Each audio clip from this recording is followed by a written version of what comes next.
Assalamualaikum warahmatullahi wabarakatuh. Kembali berjumpa teman-teman mahasiswa di mata kuliah pengantar ekonomi mikro bersama saya Y. Rohmana dari Universitas Pendidikan Indonesia. Pada kesempatan ini kita lanjutkan bahasan sekarang terkait dengan keseimbangan pasar dan analisisnya. Nah, interaksi antara pembeli dan penjual atau konsumen dan produsen di pasar ini akan membawa kepada situasi kondisi yang disebut dengan keseimbangan pasar atau market equilibrium gitu. Sering disimbolkan dengan simbol E, equilibrium. Nah, harga keseimbangan yang terbentuk itu berada pada kondisi kuantitas permintaan sama dengan kuantitas yang ditawarkan atau QDX sama dengan QSX atau cukup QD sama dengan QS. Nah, sedangkan kuantitas produk pada kondisi keseimbangan pasar itu disebut sebagai kuantitas keseimbangan. Pada setiap harga di bawah harga keseimbangan akan terjadi yang disebut dengan permintaan berlebih atau excess demand. Saya ulangi, excess demand terjadi ketika setiap harga di bawah harga keseimbangan. Kan kalau harga di bawah harga keseimbangan, berarti kan banyak permintaan nanti. Sedangkan pada setiap harga di atas harga keseimbangan akan terjadi penawaran berlebih. Gitu kan, excess supply. Nanti akan lebih jelas kita pakai grafik ya. Nah, kalau harga di atas harga keseimbangan yang senang itu kan produsen. Gitu kan? Makanya kalau harganya di atas keseimbangan, penawaran akan banyak karena produsen menawarkan lebih besar karena dia berharap keuntungan yang lebih. Sedangkan kalau harganya di bawah, yang senang kan konsumen, akibatnya permintaan banyak. Nah, kalau permintaan banyak melebihi pasar, maka akan terjadi permintaan berlebih atau excess demand. Jika permintaan meningkat karena adanya perubahan nilai dari variabel penentu permintaan, misalnya karena peningkatan anggaran pengeluaran iklan dan lain-lain, sementara penawaran tetap, maka titik harga kuantitas keseimbangan akan bergeser ke atas. Jika penawaran meningkat karena adanya perubahan nilai dari variabel penentu penawaran, misalnya karena penurunan harga input yang digunakan dalam produksi dan lain-lain, sementara permintaan diasumsikan tetap, maka harga keseimbangan akan menurun dan kuantitas keseimbangan akan menaik. Nah, untuk produk tertentu seringkali harga dari produk itu dikendalikan atau diatur oleh pemerintah, terutama untuk yang menyangkut hajat hidup orang banyak biasanya kan. Tuh.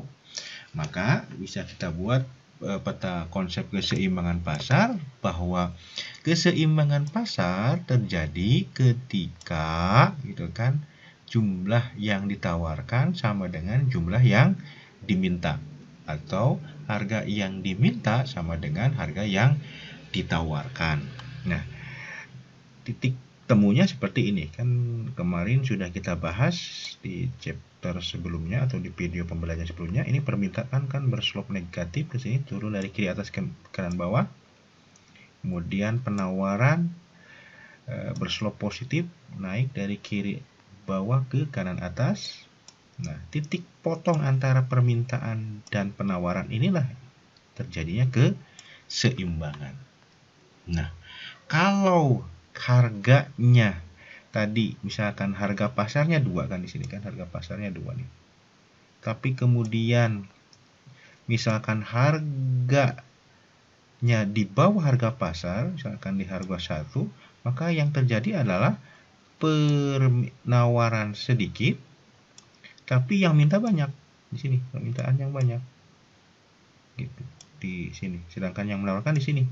Maka akan terjadi excess demand gitu. Excess demand karena permintaan terlalu banyak. Tetapi ketika permintaan terlalu banyak menawarkan sedikit, harga maka akan didorong lagi ke keseimbangan semula. Hal yang sama ketika harga kan misalkan harga seimbangan di 2 misalkan. Kemudian yang terjadi misalkan ada situasi tertentu misalkan harganya itu di atas harga pasar, misalkan 3.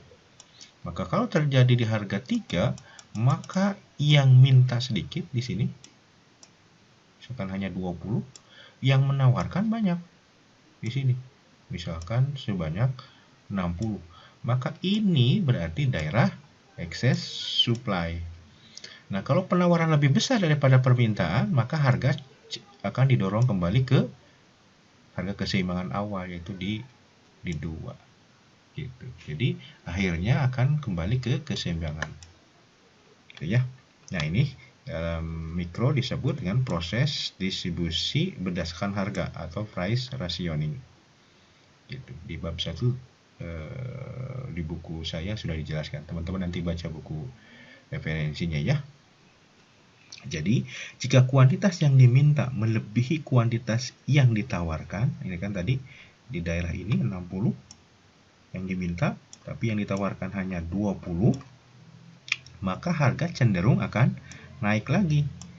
Jika harga pasar naik, kuantitas yang diminta akan menurun dan kuantitas yang ditawarkan akan meningkat sampai equilibrium tercapai di mana kuantitas yang diminta sama dengan kuantitas yang ditawarkan. Jadi akan kalau nanti harganya naik ke sini akan dari 1, dia akan naik terus naik sampai ujung-ujungnya mengerucut ke sini, menuju ke sini lagi, keseimbangan di sini ya.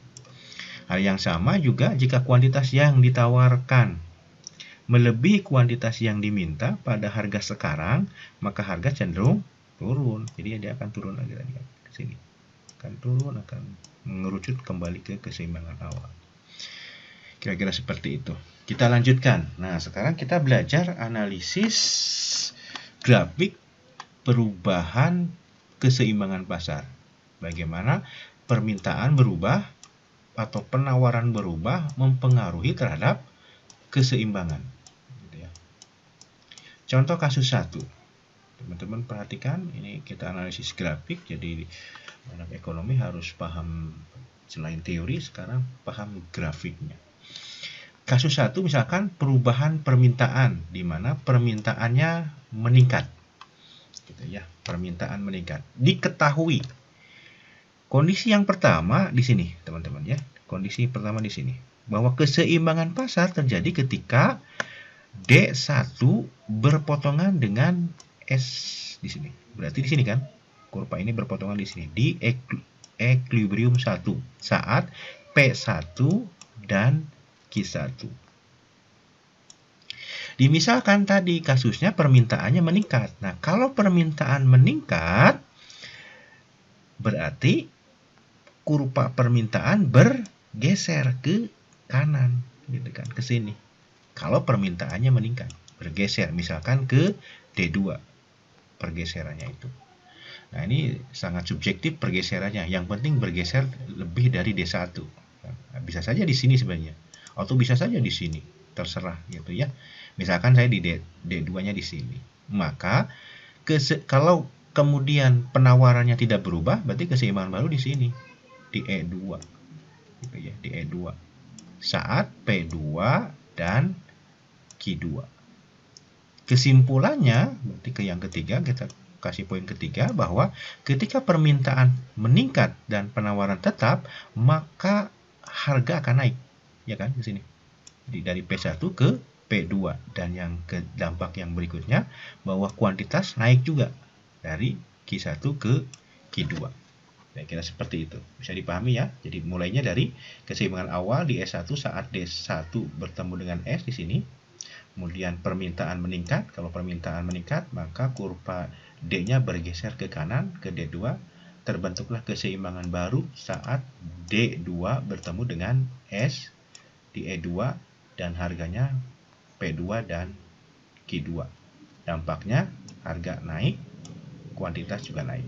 Bisa dipahami ya. Oke, berikutnya kasus yang kedua adalah kalau penawaran berkurang. Penawarannya berkurang, permintaannya juga berkurang. Gimana? dampaknya terhadap P dan Q yang baru. Oke, kasusnya dimulai di keseimbangan awal. Misalkan keseimbangan awal terjadi ketika kurva permintaan D1 bertemu dengan S1 di sini. Berarti kan di sini kan ya, teman-teman bisa diikuti ya. Keseimbangannya di equilibrium 1 saat D1 ketemu dengan S1.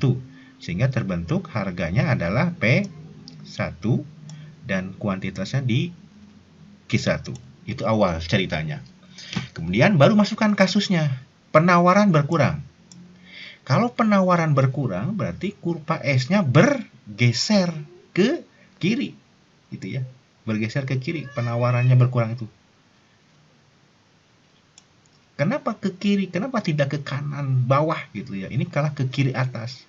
Teman-teman lihat kata kuncinya, lihat. Kalau berkurang berarti dia harus mendekati ke 0 gitu. Makanya wajar kalau kemudian bergesernya ke kiri atas gitu.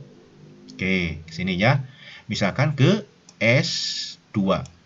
Kasus berikutnya permintaan yang berkurang. Nah, kalau permintaan berkurang berarti si D-nya bergeser ke kiri bawah gitu. Karena tadi kalau ke kiri berarti kan kalau mulai dari sini kan dia harus berkurang kan, mendekati 0 kan ke sebelah kiri. Gitu. Oke. Maka keseimbangan baru E2 terjadi ketika si D kedua bertemu dengan si S kedua. Di mana? Ya di sini. Gitu. Di sini. Jangan di sini. Di sini salah. Kenapa salah coba? Karena kalau di sini berarti D2 ketemu dengan S1. Kan salah. S1-nya kan sudah berubah. Nah, turun. Dan di sini juga salah. Kenapa di sini salah? Karena D1-nya tetap, sedangkan S-nya berubah. Juga salah. Jadi yang betul di sini. Kenapa? Karena D-nya sudah D kedua perubahan, dan S-nya sudah S yang kedua. Saat harganya di P2 dan Q2. Apa dampaknya? Dampaknya berarti jika penawaran berkurang, permintaan berkurang, maka harganya akan menurun dari P1 ke P2 dan kuantitas juga akan menurun. Nah, ini bisa teman-teman baca keterangan lebihnya di sini. Bisa dipahami ya? Oke, nanti Anda bisa simulasikan rekonstruksi ulang gambar ini. Oke, berikutnya contoh misalkan peningkatan permintaan gitu. Peningkatan permintaan. Tadi sama sebenarnya. Kita ulangi lagi, jika permintaan meningkat berarti kan si kurvanya bergeser ke kanan. Gitu. Misalkan ke sini. Maka keseimbangan baru tercapai di sini, gitu ya. Di D aksen ketemu dengan S. S-nya tidak berubah asumsinya. Maka harganya naik menjadi P1 dan kuantitas juga naik. Oke, sekarang penawaran meningkat. Kalau penawaran meningkat berarti dia bergeser ke kanan apa ke kiri? Betul, ke kanan bawah bergesernya. Ke sini. Kenapa kok tidak ke kiri atas gitu? Karena Anda harus ingat, kalau bertambah berarti si kuantitasnya harus mendekati ke Q yang semakin banyak, ke sini, ke Q seterusnya. Kalau bergesernya malah misalkan ke sini, salah. Kenapa? Berarti dia kan malah mendekati ke daerah 0, ke sini. Gitu. Oke, akibatnya keseimbangan baru di sini. Itu. Jadi kalau penawaran meningkat dari S ke S aksen, maka harga akan menurun. Kuantitasnya akan naik. Baik, seperti itu. Oke, sekarang kasus decrease, penurunan. Jika permintaan lebih rendah, maka berarti permintaan bergeser ke kanan atas atau ke bawah? Tuh, ke kiri bawah. Sini. Kalau permintaan menurun, sini. Maka keseimbangan baru berubah sekarang. Awalnya kan di sini di E. Keseimbangan baru ketika D aksen ketemu dengan S. Asumsinya S-nya tidak berubah. Berarti kan di sini kan. Oke, ke sini. Akibatnya adalah kalau permintaan menurun, harga juga menurun, kuantitas menurun. Bagaimana dengan penawaran? Penawaran juga sama. Kalau terjadi penawaran menurun, berarti kan bergeser ke kanan atas ke sini. Keseimbangan baru sini, jadi harga akan naik, kuantitas malah turun. Oke, sekarang kita gabungkan dua-duanya kembali. Penawaran meningkat, permintaan menurun. Hanya saja peningkatan penawaran lebih besar daripada penurunan permintaan. Kira-kira seperti itu kasusnya ya. Oke, kasus kita mulai. Kalau menggambar kurva keseimbangan, teman-teman, akibat adanya perubahan di permintaan dan penawaran, maka kurva yang pertama kali Anda buat seperti ini dulu ya. D ketemu dengan S di sini, titik keseimbangan awal misalkan di E. Oke, di E. Pada saat P0 dan Q0. Itu wajib dibuat terlebih dahulu seperti ini. Gitu. Baru masukkan kasusnya. Misalkan penawaran meningkat. Penawarannya meningkat. Permintaan dulu ternyata ya. Permintaannya menurun. Nah, kalau permintaan menurun dia bergeser ke kiri. Tekan ke kiri menjadi D aksen. Bergeser ke sini ke kiri. Nah, kemudian penawaran meningkat. Penawarannya kalau penawaran meningkat berarti kan ke sini. Ke kiri bawah. Hanya tadi ada keterangan bahwa peningkatan penawaran lebih besar. Artinya luas jarak ininya nih antara teman-teman, jarak ininya itu lebih besar. Tuh ke sini. Lihat perbandingan. Jarak ininya pergeserannya dengan ini jauh gitu ya. Jadi, nah apa dampaknya kalau begitu ya? Jika penurunan permintaan sedikit, peningkatan penawaran banyak, maka keseimbangan baru di mana? Keseimbangan baru kan ketika S aksen ketemu dengan D aksen. Berarti di sini kan? Nah, di sini. Jangan salah, tidak boleh di sini atau tidak boleh di sini. Gitu ya. Berarti keseimbangan baru di sini.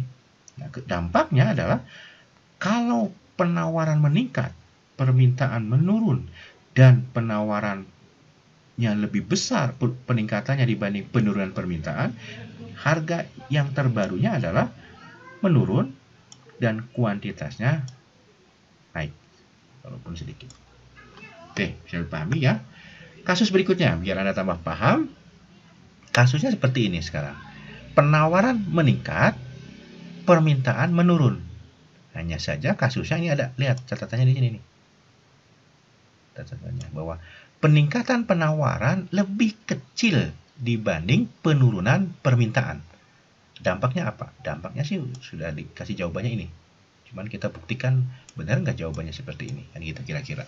Jadi kalau peningkatan penawaran lebih kecil daripada penurunan permintaan, maka dampaknya adalah kuantitas menurun, harga juga menurun. Kita buktikan secara grafis sekarang. Oke, keseimbangan awal terjadi ketika D ketemu dengan S di sini. Keseimbangan awal di sini, E misalkan. Kita tuliskan E. Kemudian kita masukkan kasusnya. Gitu. Kasusnya permintaan menurun. Kalau permintaan menurun berarti bergeser ke kiri, gitu kan? Sekarang penawaran dulu malah. Oke, kita bahas berarti yang ini. Berarti kita masukkan kasusnya adalah penawarannya meningkat. Kalau penawaran meningkat berarti bergeser ke kanan. Gitu kan? Ke kanan. Ke sini, ke S aksen. Oke. Nah, kasus yang kedua adalah permintaan menurun. Gitu. Hanya permintaannya sekarang turunnya banyak gitu kan. Kalau penawaran naik tapi sedikit. Kalau permintaan turun tapi banyak. Terlihat dari peningkatan penawaran lebih kecil daripada penurunan permintaan. Lihat tuh, jaraknya lebih besar. Ke sini. Turunnya besar, banyak gitu. Kalau penawaran naik tapi dikit gitu kan ke sini. Nah, beda kan? Nah, keseimbangan baru di mana? Keseimbangan baru adalah titik potong antara si D aksen ketemu dengan si S aksen. Di mana? Ini sini, saya tarik dan sini berarti kan? Di sini nih. Coba kita buktikan. Tuh kan? Dampaknya adalah harganya akan menurun. Harganya akan menurun, betul berarti kan di sini jawaban kesimpulannya. Kuantitas juga menurun. Juga betul. Oke. Sampai sini bisa dipahami ya. Jadi kalau ada soal latihan nanti, apa yang terjadi kepada Q dan P ketika di pasar terjadi peningkatan penawaran, penurunan permintaan. Dengan catatan bahwa peningkatan penawaran lebih kecil daripada penurunan permintaan. Maka hati-hati itunya, cara itunya teman-teman, bergesernya. Kalau lebih sedikit berarti kan gesernya sedikit, tapi kalau banyak dia harus lebih besar dari yang ini gitu. Itu bisa dipahami ya. Oke, nanti buka buku referensi yang rujukannya ya kalau masih belum paham. Oke, sekarang supaya lebih paham lagi, karena ini bagi mahasiswa ekonomi memang harus paham ya pergeseran pergerakan ini gitu. Berikutnya, nah, kita supaya lebih paham sekarang peningkatan penawaran kasusnya dan peningkatan permintaan. Hanya catatannya ini nih, lihat teman-teman gitu. Catatannya bahwa peningkatan penawaran lebih besar daripada peningkatan permintaan. Jadi gesernya penawaran nanti ke sini itu lebih luas, lebih panjang daripada peningkatan permintaan ke sini dikit gitu. Kesimpulannya nanti dampaknya adalah kuantitas meningkat tapi harga menurun. Apakah betul seperti ini? Kita buktikan. Oke. Seperti biasa, langkah yang pertama adalah Anda gambar dulu keseimbangan awal, misalkan D ketemu dengan S di sini, keseimbangan awal di sini, saat P0 dan Q0. Ini langkah wajib pertama dulu, harus buat seperti ini. Nah, langkah yang kedua baru masukkan kasusnya ini, gitu ya. Ini mana dulu saya keluarnya nih? Oke, penawaran dulu, betul yang ini. Oke. Sekarang penawarannya meningkat. Nah, kalau penawaran meningkat kan bergeser ke kanan. Hati-hati, jangan sampai bergeser ke kiri. Kalau Anda jawabannya ke kiri langkahnya, pasti nanti salah kesimpulannya. Oke, jadi kalau penawaran meningkat, bergeser ke kiri, ke sini. Set. Nah, kemudian kasus yang kedua, permintaan meningkat. Kemana permintaan meningkat? Ke kanan juga. Oh, tadi penawaran saya salah ucap ya. Kalau penawaran meningkat ya ke kanan, gitu, ke kanan. Gitu ya. Oke, kalau permintaan meningkat ke kanan juga. Hanya catatan tadi, peningkatan penawaran lebih besar daripada peningkatan permintaan. Berarti pergeseran permintaan kurva D biasanya naik cuman sedikit gitu, lebih sedikit daripada penawaran. Coba kita buktikan. Tuh, lihat, pergeserannya sedikit. Yang penawaran lebih banyak, lebih panjang.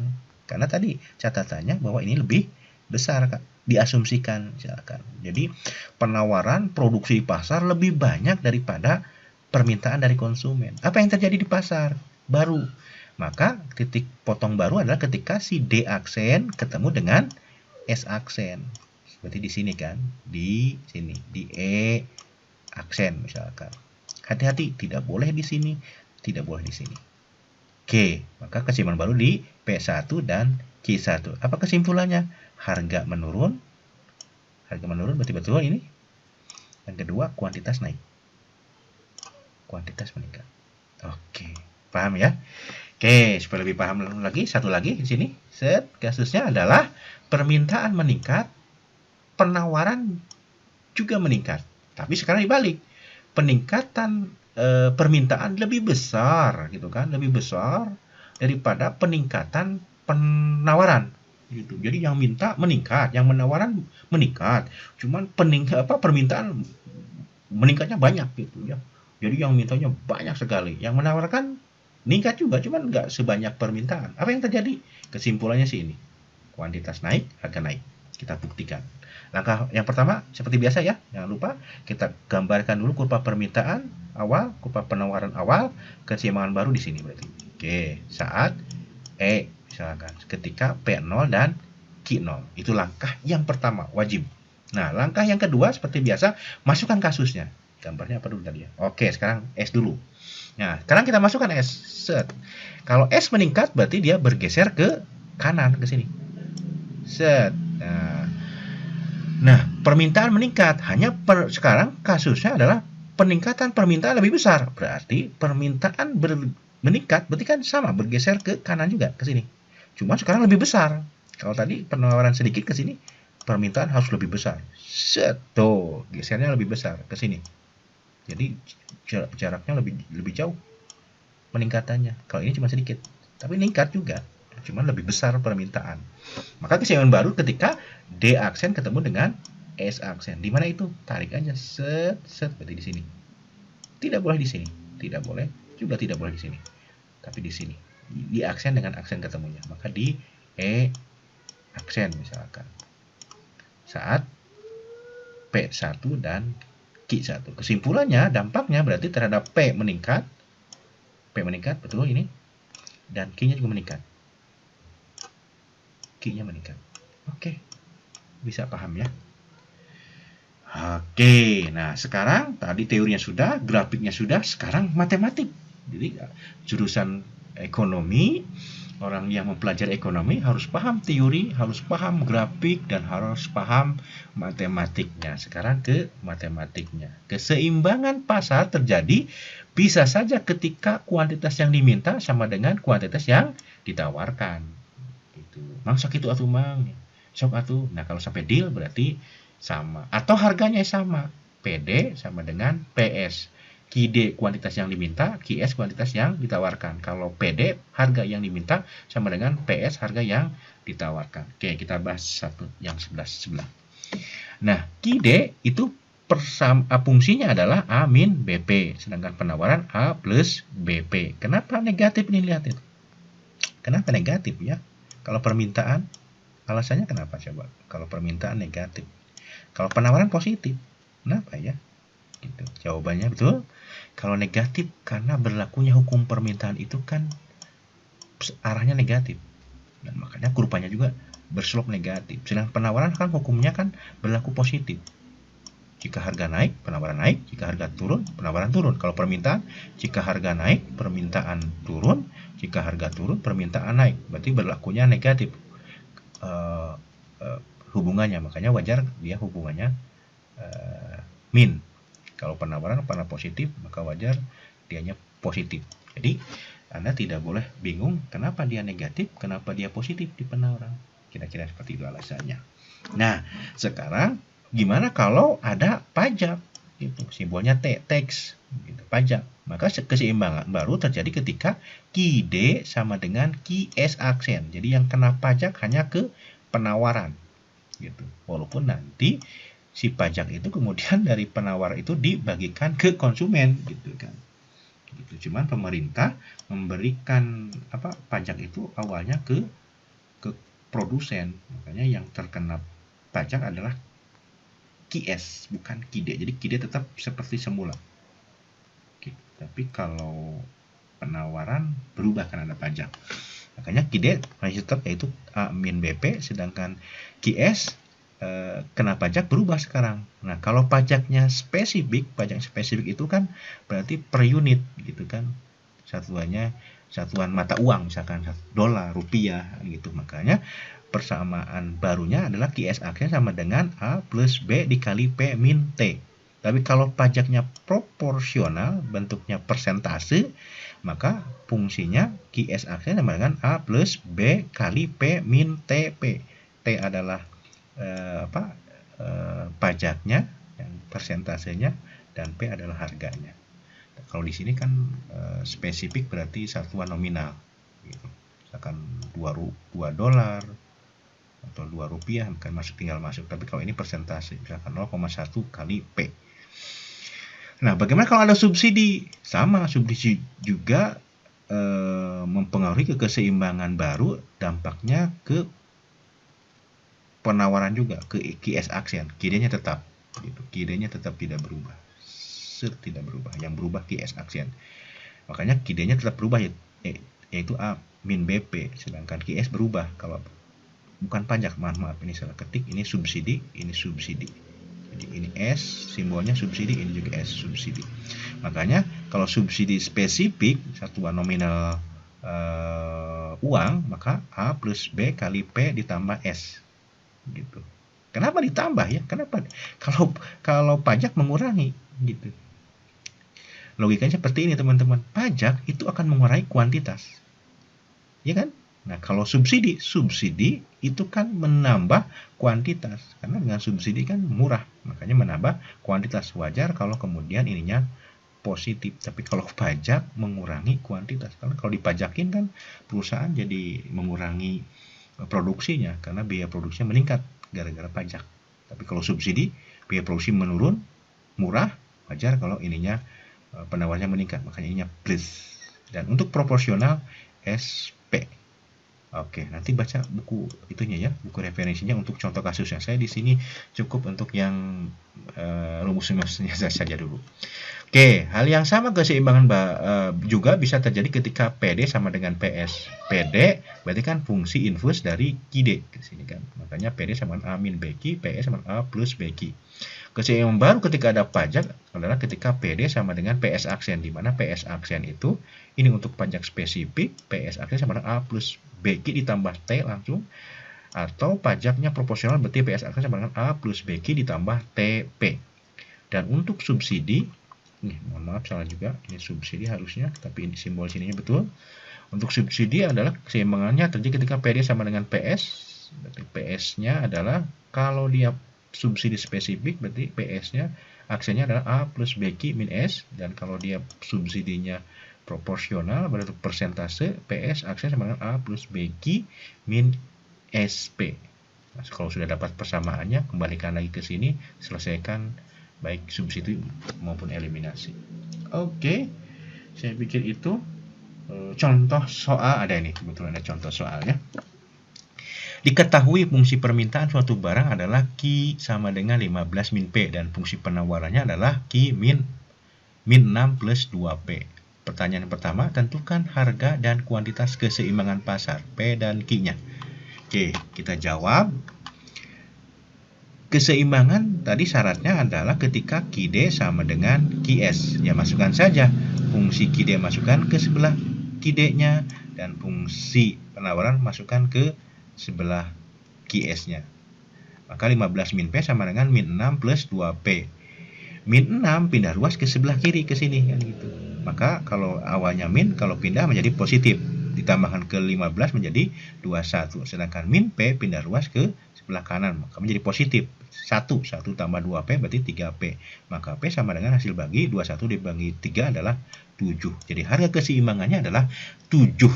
Nah, kalau sudah dapat P-nya 7, ya masukkan saja ke salah satu persamaan, baik ke Q atau ke QS, gitu, ke QD maupun ke QS. Misalkan ke QD saya, maka 15 min P sama dengan 15 min P-nya ganti menjadi 7, maka 15 dikurangi 7 adalah 8. Jadi, keseimbangan pasar terjadi saat harganya 7 dan kuantitasnya 8. Oke. Ini cara yang lain. Kalau tadi QD sama dengan QS, sekarang PD sama dengan PS.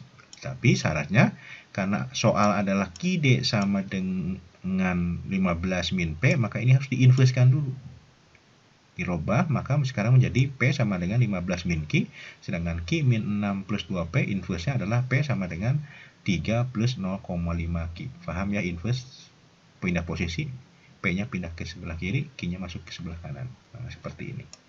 Nah, masukkan ke persamaan. PD adalah 15 min Q, PS adalah plus 3 plus 0,5 Q. Selesaikan, maka dapat Q8. Q8 masukkan ke persamaan salah satu ini, maka diperoleh P-nya 7.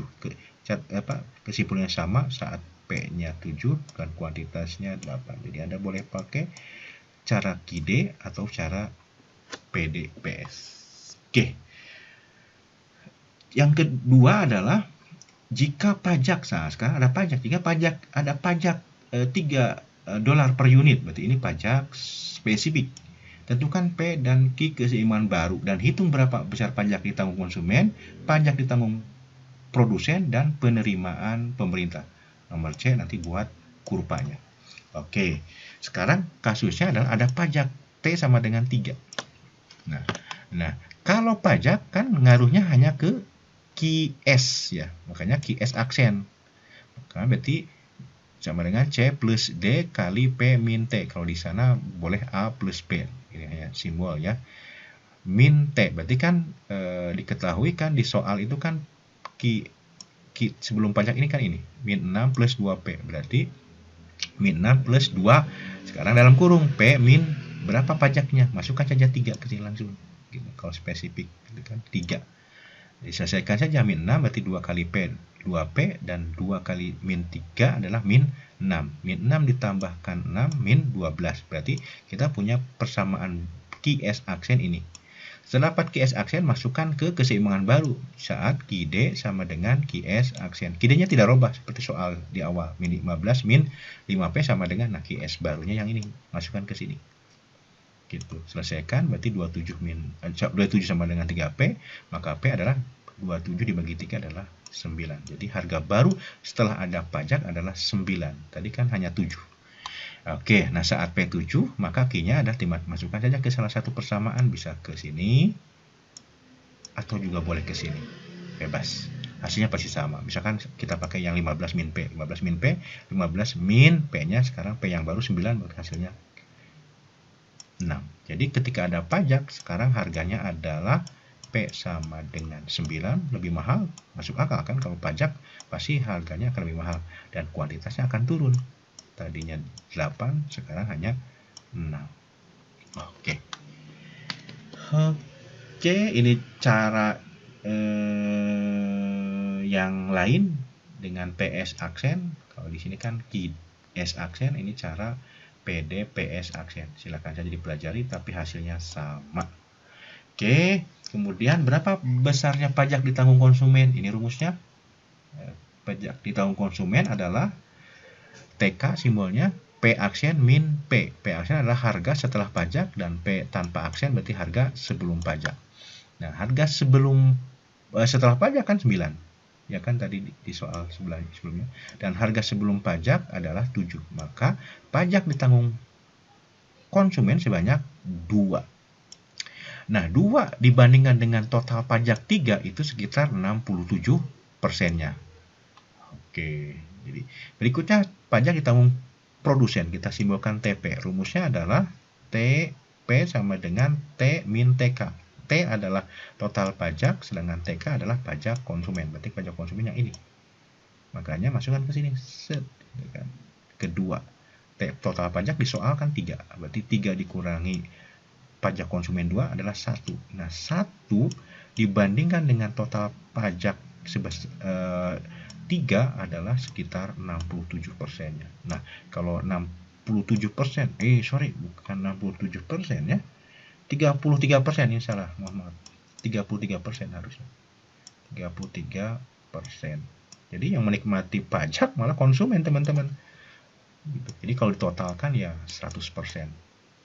100%. Cuman dari $3 per unit itu ternyata 60% itu malah ditanggungan konsumen gitu. Makanya kalau Anda beli produk yang dikena pajak kayak di minimarket, supermarket, itu kan ada pajak, makanya harganya lebih mahal.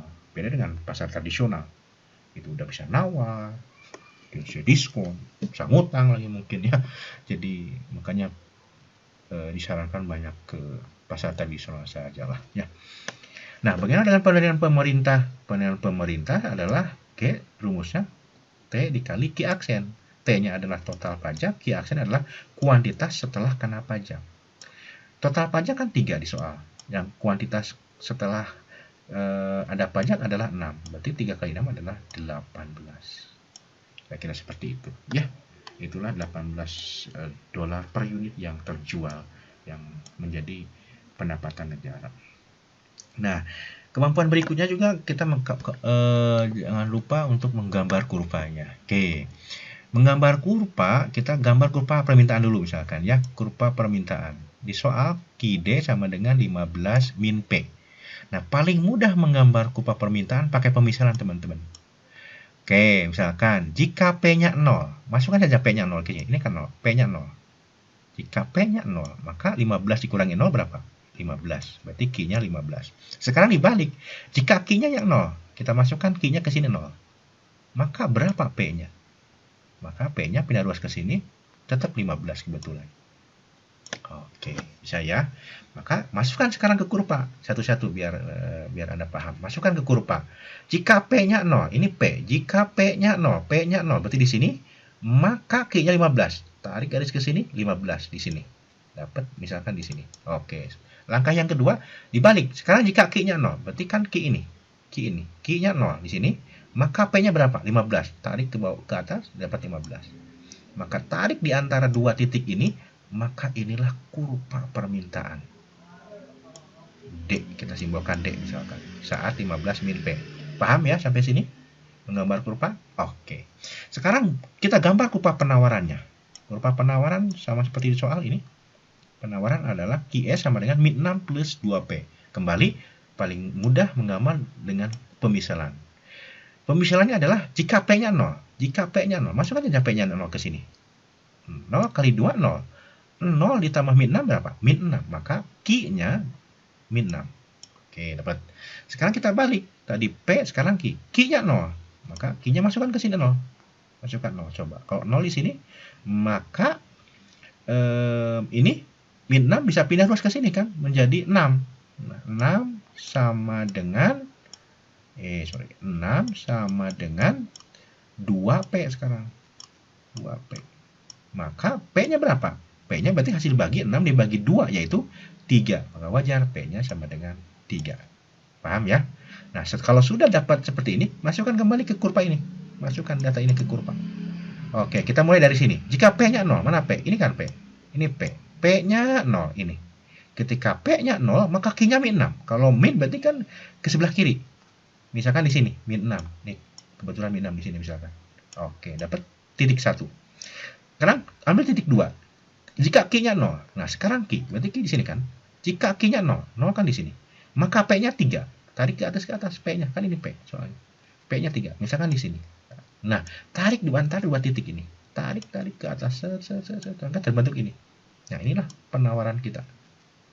Maka keseimbangan baru ketika si S, ini misalkan penawaran S ketemu dengan D di sini. Di E. Saat harganya 7, dari mana 7? Ya tadi dari QD sama dengan QS, proses di awal. 7 dengan Q-nya adalah 8. Oke, sekarang ada pajak kan tadi, ada pajak.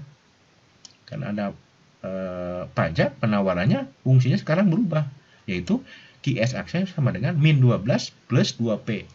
Kita gambar kembali dengan cara pemisalan. Oke, misal P-nya 0, kembali yang paling mudah kan P0. Masukkan P0 ke sini. Jika P-nya 0, 0 kali 2, 0. 0 ditambah min 12, berarti QS aksennya adalah sekarang min 12. Ini, min 12. Oke, sekarang kita balik. Q-nya yang 0. Kita masukkan Q-nya 0 ke sini. Apa yang terjadi? Maka kalau Q-nya 0, maka P sekarang adalah 12 dibagi 2 adalah 6. Positif. Nah, setelah itu masukkan lagi ke sini ke gambar. Oke, lakukan hal yang sama. Kita mulai dari P0. Kalau P-nya, ini P-nya 0, maka Q-nya adalah min 12. Kalau min 12 kan ke kiri. Misalkan di sini. Oke, dapat ini min 12. Sekarang yang kedua adalah ketika Q-nya 0. Ketika Q-nya 0 kan di sini, maka P-nya adalah 6. 6 ke atas. Karena ini P, wilayah P. Misalkan di sini. Titik kedua. Maka tarik di antara dua titik ini. Maka ini adalah QS aksen setelah pajak. Keseimbangan baru di mana? Misalkan kita simbolkan S aksen. Maka keseimbangan baru adalah ketika D ketemu dengan S aksen. Seperti di sini kan. Saat harganya sekarang 9 tadi. Dan ininya 6. Itulah teman-teman keseimbangan pasar dan pengaruh pajak. Yang terakhir untuk hari ini terkait dengan surplus konsumen dan surplus produsen. Surplus konsumen adalah selisih antara jumlah maksimum yang rela dibayar oleh seseorang konsumen atas barang tertentu dengan harga pasarnya saat itu. Jadi sederhananya seperti ini. Misalkan, kalau Anda seorang konsumen sebenarnya siap Anda kalau membeli sesuatu itu harganya di P1. Siap dari rumah itu harganya siap P1, Anda tuh sudah siap lah, berani membeli. Tapi ternyata di pasar harganya bukan P1, malah P2, lebih murah. Maka wilayah ini berarti wilayah surplus konsumen. Gitu. Ini wilayah surplus konsumen ini. Gitu. Wilayah yang ada di bawah kurva permintaan tapi di atas harga penawaran. Oke. Sedangkan surplus produsen adalah selisih antara harga pasar saat tertentu dengan biaya penuh produksi untuk perusahaan sama, gitu ya. Jadi misalkan Anda sekarang jadi produsen Anda bilang bahwa menjual di P3 saja Anda sudah untung. Tapi ternyata begitu ditawarkan di pasar, konsumen atau pasar berani menjual di harga P2. Tentu kan P3 aja udah untung, ternyata di pasar malah laku P2. Maka wilayah ini berarti wilayah surplus produsen. Apa cirinya? Di bawah harga pasar, di atas kurva penawaran. Maka ini adalah wilayah penawaran. Nah, kalau ditarik dari sini, kalau S ke sini, maka penawaran mulai surplus konsumen dari produsen dari sini. Sedangkan kalau permintaan, kalau tarik sampai menyentuh ke P ke sini, maka surplusnya juga mulai dari sini. Jadi tergantung harga ini. Oke, rumusnya ini teman-teman nanti dibaca buku referensinya ya, bahwa untuk surplus konsumen bisa pakai rumus seperti ini. Surplus konsumen SK integral 0 sampai QE fungsi QD do Q min QE PE. Ini PE ada QE dikali PE. Nah, gitu. Sedangkan surplus cara yang lain, ini cara yang lainnya surplus konsumen boleh Anda mulai dari PE sampai P topi, ketikkan PE sampai P topi ini dikali fungsi P do P gitu, integral. Nanti baca lagi buku matematikanya, ekonominya. Nah, kalau cuma linear sebenarnya gampang. Kalau linear seperti ini kan rumusnya adalah kalau segitiga itu kan setengah alas kali tinggi gitu, alas kali tinggi. Jadi ini alasnya, ini tingginya, dibagi dua, maka dapatlah surplus konsumen. Tapi kalau non linear berbentuk misalkan melengkung ke sini, maka integral itu lebih memungkinkan. Nah, kalau rumus produsen juga sama, hanya beda itunya tertentunya. Jadi S surplus produsen ini, mohon maaf, bukan SK tapi SP, adalah QE kali PE min integral 0 QE fungsi QS kali do QS. Atau Anda juga pakai rumus ini, boleh. Surplus produsen sama dengan integral P topi sampai PE, P topi sampai PE sampai sini ya. Dapat datanya ini, nanti dikali fungsi P do P, proses integral. Oke. Terima kasih. Kita jumpa pada pertemuan berikutnya. Assalamualaikum warahmatullahi wabarakatuh.